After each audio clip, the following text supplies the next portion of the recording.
তো বন্ধুরা, ভাত ভাজির দিন শেষ, ফ্রাইড রাইসের বাংলাদেশ, এটা উচ্চারণ করতে আমার দাঁতটা বেঁকে গেল। তো হ্যালো সবাইকে, আসসালামু আলাইকুম। কি অবস্থা তোমাদের? আশা করি তোমরা অনেক অনেক ভালো আছো। আজকে একটা বড়লোকি খানা নিয়ে চলে আসলাম। তো কে কোথায় আছো সবাই চলে এসো। দেখো কি বড়লোকি খানা নিয়ে চলে আসছি। প্রথমে গরম পানির মধ্যে বাঁশের চাল দিয়ে দিবে, বাসমতি রাইস।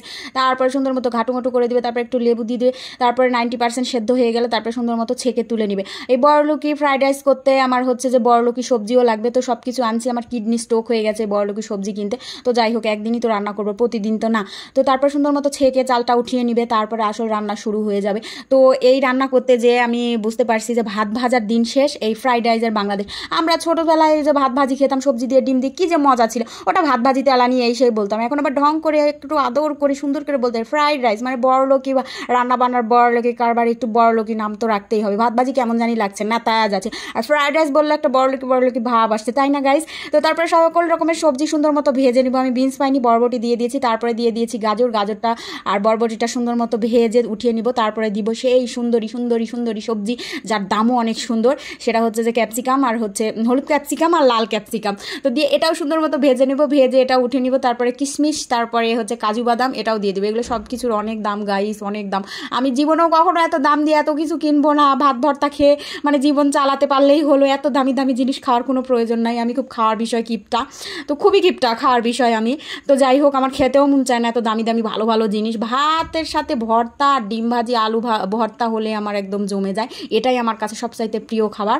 তো তারপরে এটাও ভেজে নিলাম, এটাও সুন্দর মতো ভেজে নিলাম। তারপরে এখন আসল রান্নাটা করবো। এখানে গরম মশলা দিয়ে দিব, তারপরে একটুখানি তেল দিয়ে দিলাম, তেল কমে গেছে, তার মধ্যে একটু ঘিও দিয়ে দিব। ঘি দিলে অনেক সুন্দর একটা গন্ধ আসে। খেতে কিন্তু দারুণ হয়েছিল গাইস, খেতে কিন্তু মাশাল্লাহ মাশাল্লাহ হয়েছে।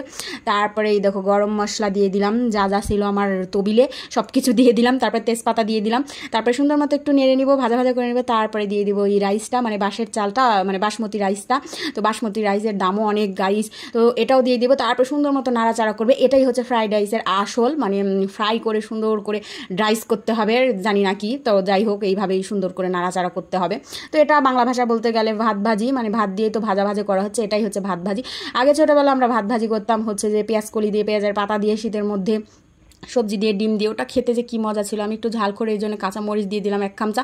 তারপরে দিয়ে দেবো হচ্ছে যে এটা হচ্ছে গোলমরিচের গুঁড়ো দিয়ে সুন্দর মতো নাড়াচাড়া করবো। তারপরে সকল রকমের ভাজা মশলা, বাদাম, কিশমিশ, এগুলো দিয়ে সুন্দর মতো নেড়ে নিব, চেড়ে নিব। তারপরে এইভাবে খেয়ে নিব। দেখতে তো মাশাল্লাহ দেখো কি সুন্দর লাগছে। তারপরে এই তো সুন্দর মতো নাড়তে হবে, নাড়াটাই আসল। যত সুন্দর করে তুমি নাড়াচাড়া করতে পারবা ততই সুন্দর মতো স্বাদ হবে এটা খেতে। তো এইভাবে সুন্দর মতো রান্না করি। আমি কিন্তু বিরিয়ানি খুব ভালো রান্না করতে পারি। তো ফ্রাইড রাইস এইবার প্রথম রান্না করছি, দেখে দেখে একজনের রেসিপি দেখে।